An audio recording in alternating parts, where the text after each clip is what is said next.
नमस्कार। आज की इस बेहद खास चर्चा में हम एक ऐसे ऐतिहासिक बदलाव पर नजर डालने वाले हैं जिसका इंतजार हम सभी को है। आगामी 2026-27 की डिजिटल जनगणना। जी हां, हमारा देश एक बहुत बड़ा डिजिटल कदम उठाने जा रहा है। तो चलिए बिना किसी देरी के गहराई से समझते हैं कि यह पूरी नई प्रणाली आखिर कैसे काम करेगी। अब सबसे बड़ा सवाल जो हम सबके मन में आता है वो ये है कि डिजिटल जनगणना 2026 आखिर काम कैसे करेगी। मतलब पहली बार ये इतना विशाल राष्ट्रीय कार्य पूरी तरह से डिजिटल रूप ले रहा है। ये सिर्फ कागजों से स्क्रीन पर जाने का मामला नहीं है, बल्कि ये आम नागरिकों के हाथ में सीधा कंट्रोल देने का एक शानदार तरीका है। एक बहुत बड़ी सरकारी व्यवस्था को हमारे और आपके लिए बेहद आसान बनाया जा रहा है। आज के हमारे इस विश्लेषण के 4 मुख्य पड़ाव होंगे। पहला, स्वगणना यानी सेल्फ एन्यूमरेशन क्या है। दूसरा, इसका पोर्टल और शुरुआती कदम। तीसरा, स्थान और घर का विवरण कैसे देना है। और चौथा, इसका अंतिम चरण और वो जरूरी SID। तो आइए सबसे पहले भाग की तरफ बढ़ते हैं। स्वगणना आखिर है क्या? यहाँ सबसे दिलचस्प बात यह है कि ये सिस्टम सीधे तौर पर पावर हमारे हाथों में देता है। स्वगणना या सेल्फ एन्यूमरेशन का सीधा सा मतलब है कि अब हमें अपने परिवार और घर की जानकारी खुद ऑनलाइन भरने की आज़ादी होगी। और इसके बाद क्या होगा? एक सरकारी प्रगणक यानी एन्यूमरेटर बस उस जानकारी को वेरीफाई करने आएगा। सोचिए, ये कितना बड़ा शिफ्ट है, जहां डेटा एंट्री की शुरुआत सीधे हम लोग कर रहे होंगे। अब जब भी सरकारी फॉर्म का नाम आता है तो दिमाग में लंबी लाइनों और ढेरों कागजों की तस्वीर बन जाती है ना? लेकिन सच मानिए, ये नया आधुनिक समाधान आपको हैरान कर देगा। ये बहुत ही सीधा और आसान है। इसके लिए किसी झंझट में नहीं पड़ना है। बस हाथ में एक स्मार्टफोन होना चाहिए और एक वन टाइम पासवर्ड यानी OTP की जरूरत पड़ेगी। बस आपका काम शुरू। चलिए अब हमारे दूसरे भाग पर आते हैं, जहां हम इसके पोर्टल और कुछ शुरुआती कदमों को समझेंगे। ये पूरी प्रक्रिया सिर्फ 4 बेहद आसान स्टेप्स में सिमटी हुई है। सबसे पहले हमें आधिकारिक स्वगणना पोर्टल खोलना होगा। दूसरे स्टेप में अपना राज्य या केंद्र शासित प्रदेश चुनना है और एक छोटा सा सुरक्षा कैप्चा भरना है। तीसरा स्टेप बहुत अहम है। यहाँ परिवार के मुखिया का मोबाइल नंबर दर्ज करना होगा। वैसे यहाँ ईमेल ID डालना पूरी तरह से आपकी मर्जी पर है, वो ऑप्शनल है। और आखिरी स्टेप में मोबाइल पर आए OTP को डालकर अपना वेरिफिकेशन पूरा कर लेना है। OTP वेरिफिकेशन के तुरंत बाद पोर्टल पर एक बहुत ही शानदार फीचर देखने को मिलता है। वो है भाषा चुनने का विकल्प। हम अपनी सहूलियत के हिसाब से हिंदी, अंग्रेजी या अन्य उपलब्ध क्षेत्रीय भाषाओं का चुनाव कर सकते हैं। इसका सीधा सा मतलब यह है कि भाषा अब कोई रुकावट नहीं बनेगी और देश के हर कोने से लोग इसमें पूरे उत्साह के साथ अपनी भागीदारी दे सकेंगे।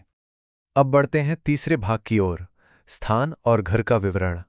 तो भौगोलिक जानकारी के लिए कुछ बहुत ही सटीक डिटेल्स की जरूरत होगी, जैसे कि जिला, तहसील, गांव या शहर, पिन कोड और आपका मोहल्ला। यहाँ सबसे ज़्यादा ध्यान रखने वाली बात यह है कि हम इस डेटा को बिल्कुल सही भरें, क्योंकि ज़रा सोचिए, यही वो सटीक डेटा है जो भविष्य में हमारे देश की योजनाओं के लिए एक बहुत ही मजबूत आधार तैयार करने वाला है। लोकेशन के बाद घर से जुड़ी कुछ खास जानकारी देनी होगी, जैसे आपको ये बताना होगा कि मकान आपका अपना है या आप किराए पर रहते हैं। इसके अलावा कमरों की संख्या और पानी, शौचालय या बिजली जैसी बुनियादी सुविधाओं की जानकारी भी इसमें शामिल है। साथ ही ये भी बताना होगा कि घर का इस्तेमाल किस खास काम के लिए हो रहा है। ये सब बहुत ही बेसिक सी बातें हैं जिन्हें चंद मिनटों में आसानी से भरा जा सकता है। घर की डिटेल्स पूरी होने के बाद हम पहुंचते हैं इस प्रक्रिया के आखिरी बड़ी डेटा एंट्री पर, और वो है परिवार के सभी सदस्यों की पूरी जानकारी दर्ज करना। यहाँ यह पक्का करना बहुत ज़रूरी है कि परिवार का एक भी सदस्य इस डिजिटल रिकॉर्ड में छूटने ना पाए, क्योंकि हर एक व्यक्ति की जानकारी इस पूरे राष्ट्रीय कार्य के लिए बेहद अहम है। और अब हम पहुंच गए हैं अपने चौथे और आखिरी भाग पर, अंतिम चरण और CEID। सारी जानकारी सबमिट करने के बाद इस पूरी मेहनत का सबसे बड़ा लक्ष्य पूरा होता है, और वो है आपकी एक खास SAID यानी स्वगणना ID का जनरेट होना। जैसे ही फॉर्म फाइनल सबमिट होता है, ये यूनिक ID बन जाती है और सीधे आपके मोबाइल पर SMS या ईमेल के जरिए आ जाती है। एक तरह से समझ लीजिए कि ये ID इस पूरी प्रक्रिया का आपका गोल्डन टिकट है। यहाँ पर एक बात गांठ बांध लेनी है, अपनी SEID को बिल्कुल सुरक्षित रखना है।